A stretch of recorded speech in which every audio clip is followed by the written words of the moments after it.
Bonjour à tous, soyez les bienvenus sur Monaco Info. Voici les titres en images de votre nouvelle édition. Direction Fontvieille où Frédéric Hélion a suivi un exercice anti-pollution. Retour également sur la formation destinée aux cardiologues qui s'est déroulée il y a quelques jours au CHPG et qui avait été présentée au Monte Carlo Bay. Il sera aussi question de théâtre avec le nouveau spectacle de la compagnie Florestan. Et puis en fin de journal, place au Printemps des Arts et en particulier à la Nuit Bartok organisée à l'Hôtel de Paris.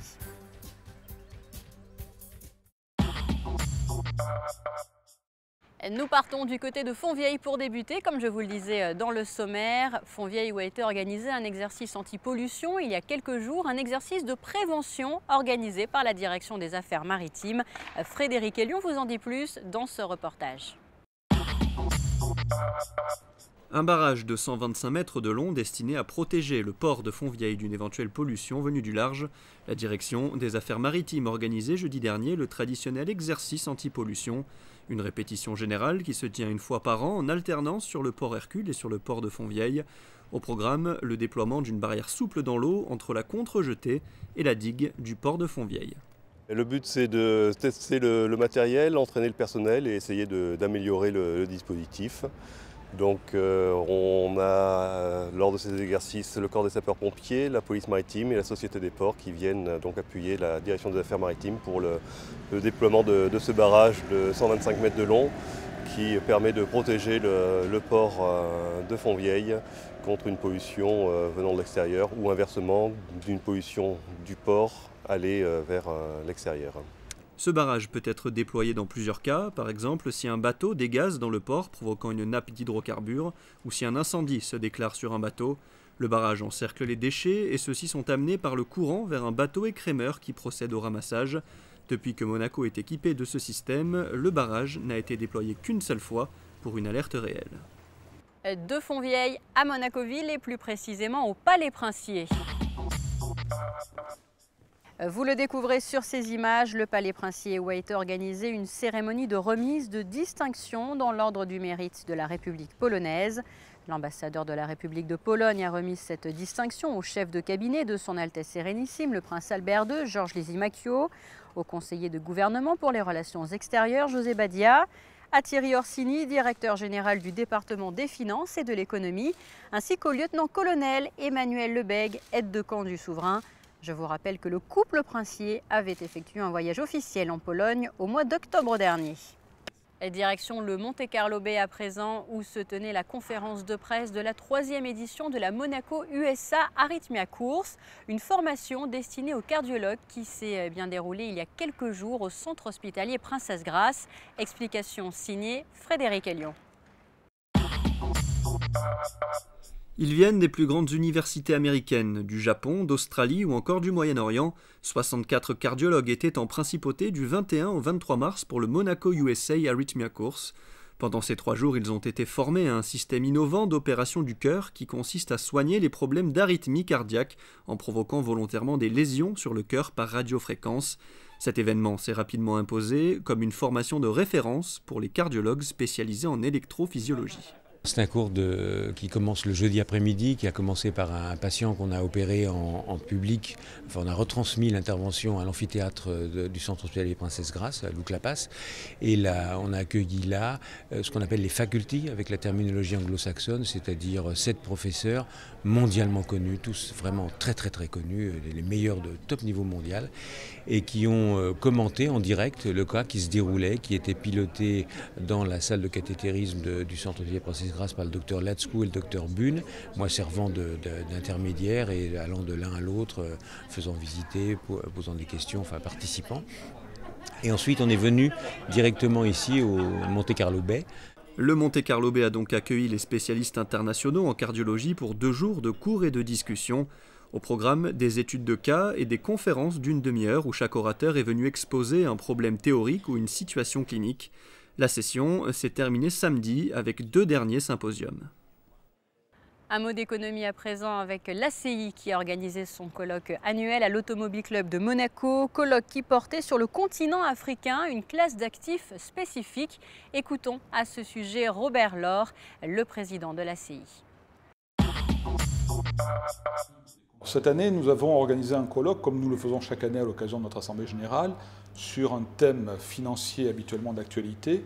Cette année, nous avons retenu le thème de l'Afrique, le continent africain et la finance, avec une orientation sur l'Afrique en tant que classe d'actifs d'investissement. Alors pourquoi l'Afrique? Parce que l'Afrique est aujourd'hui une zone dans laquelle on regarde plus vers l'avenir. C'est la zone dans laquelle on a aujourd'hui l'esprit entrepreneurial certainement le plus important. Les dernières études qui ont été faites notamment par certaines universités britanniques et américaines montrent que c'est dans cette partie du monde qu'on a aujourd'hui les plus fortes envies en matière de croissance économique, développement, etc. Et donc on a pensé que c'était une occasion justement de regarder ce continent qui fait l'actualité très souvent sur des thèmes qui ne sont pas forcément les plus agréables, sous un angle un peu différent, donc celui de l'avenir et l'investissement. Dans le reste de l'actualité, jamais 203 ou plutôt jamais 204, en tout cas pour le Fairmont Monte-Carlo, puisque l'hôtel reçoit pour la 4e année consécutive le Gold Award du Best Overseas Hotel. Cette récompense est décernée aux hôtels pour leur qualité de service et la qualité des produits qu'ils proposent. Nous ouvrons à présent une page culturelle. Avant de revenir sur le Printemps des Arts, place à la nouvelle pièce proposée par la compagnie Florestan. Elle s'intitule « Avec mes meilleurs vœux ». Elle est signée Jean-Pierre Ranet et Émilie Rousseau a eu le plaisir d'assister aux répétitions. Voyez son reportage. Les 5 et 6 avril prochains, la compagnie Florestan présente Avec mes meilleurs vœux, une pièce de Jean-Pierre Ranet mise en scène par Louis-André Mathias. C'est l'histoire de 7 copines qui se retrouvent pour le réveillon du jour de l'an. Il y a Léa, l'indépendante, Anna, l'organisatrice de cette soirée, la gaffeuse Odette, Clémentine, la croqueuse d'hommes, Mathilde, enceinte de son 3e enfant, et Gabrielle, la bourgeoise. Elles sont inséparables et pourtant la soirée va prendre une drôle de tournure. Le réveillon va se passer normalement au club où elles ont l'habitude d'aller, évidemment, et elles attendent toujours Catherine qui n'arrive pas. Alors en attendant, on papote, on trinque, on grignote, on se lance des piques, on rigole, des sous-entendus, on s'énerve, des questions, on avoue. Et puis arrive un coursier, un DVD, et alors tout bascule. Et pour savoir pourquoi ça bascule, vous n'avez qu'à venir la voir, la pièce. 4 mois de travail auront été nécessaires pour mettre en place cette pièce dans laquelle on retrouve des personnages drôles, émouvants et sensibles. On a toutes des préoccupations par rapport au couple, par rapport aux enfants, par rapport à la situation, parce que ce sont des femmes actives qui travaillent. Mais ceci dit, elles ont un point en commun. Elles ne sont pas sûres d'elles, on doute toujours. Et cette pièce montre bien le doute qu'il y a dans chacune d'entre nous et le pourquoi. Et puis on développe ça petit à petit. C'est vrai qu'il y a des pics, mais il y a de beaux moments aussi. Il y a des moments de tendresse entre filles, on se confie. Moi, en l'occurrence, mon rôle, Anna, où se déroule la pièce, c'est la confidente un peu. Elle gère, c'est pas la maman, mais c'est l'organisatrice. Elle est à l'écoute de toutes ces nanas.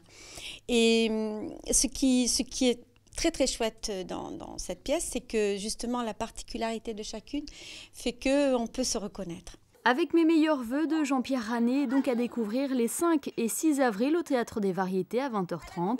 Infos et réservations au 06 07 93 53 63. Après le voyage surprise dans notre précédente édition, suite de notre série de reportages consacrés au Printemps des Arts 2013, avec dans cette édition un coup de projecteur sur la soirée Bartok, organisée au cœur de la Salle Empire à l'Hôtel de Paris en présence de son Altesse Sérénissime le Prince Albert II. Reportage. Et si le voyage surprise a largement marqué le 2e volet du Printemps des Arts 2013, le week-end s'est aussi ouvert sur une fabuleuse nuit de quatuor avec les membres du quatuor Arditi pour débuter en présence du souverain Une nuit dédiée au compositeur Béla Bartók, dont la musique a résolument marqué le XXe siècle. Les inspirations et l'évolution de la musique de ce compositeur hongrois ont d'ailleurs été présentées au cours d'une conférence avant le début du concert. C'est un univers déjà extrêmement personnel. Bartók a puisé à énormément de sources. Il lui-même revendiquait par exemple l'héritage de Debussy, l'héritage de Beethoven, l'héritage de Brahms, de Strauss, de plein de gens, de la musique populaire évidemment. Et avec toutes ces sources, il a réussi à faire un univers tout à fait reconnaissable, qui est un mélange, je dirais, s'il fallait le caractériser en 2 mots, ça serait l'extrême rigueur, l'extrême exigence de chaque détail, même dans les pièces les plus infimes pour les enfants ou autres, et en même temps d'une sensualité débordante qui donne toujours l'impression d'une improvisation, en même temps qu'il y a cette rigueur de construction et cette attention aux détails de tous les instants.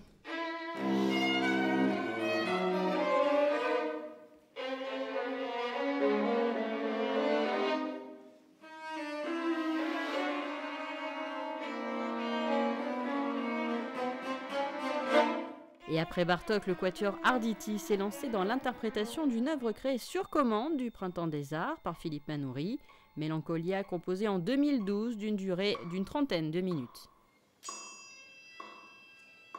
C'est une œuvre que Marc Maudet m'avait demandé d'écrire, enfin il m'avait demandé d'écrire une œuvre pour ce festival et j'avais envie de retravailler avec le quatuor Arditi avec lequel j'ai souvent travaillé, de réécrire une nouvelle pièce pour eux. C'est une époque où je me suis intéressé à la peinture aussi, je ne suis pas peintre du tout, mais j'avais lu pas mal de choses sur Dürer et en particulier sur sa fameuse gravure qui s'appelle Mélancolia, parce que le titre de mon quatuor c'est Mélancolia d'après Dürer. Et j'ai fait une étude sur cette gravure et j'en ai fait un quatuor finalement. Alors comment est-ce qu'on passe de la peinture à la musique? C'est pas automatique, mais disons qu'il y a beaucoup de symboles dans cette peinture, il y a un carré magique, il y a plein de choses qui peuvent donner des pistes pour composer.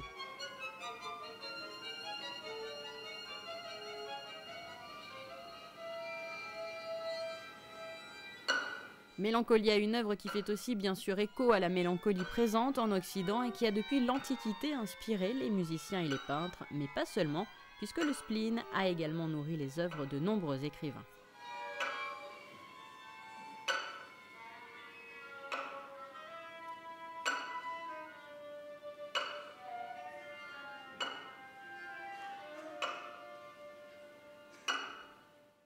Et sachez qu'il sera encore question d'un quatuor dans notre prochaine édition, le jeune quatuor Parker. Voilà pour les faits d'actualité, passons à présent aux effets du ciel pour les jours à venir.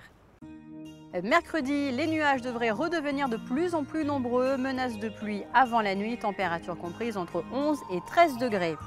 Jeudi, des nuages épais qui devraient laisser un peu de place au soleil, surtout dans l'après-midi, temps frais.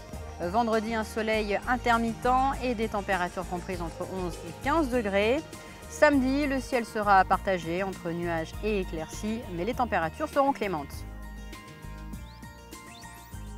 Et c'est la fin de cette édition. Merci à vous pour votre fidélité. Je vous laisse à présent avec vos autres rendez-vous sur Monaco Info et le très attendu magazine Cinéma de José Sacré. À très bientôt.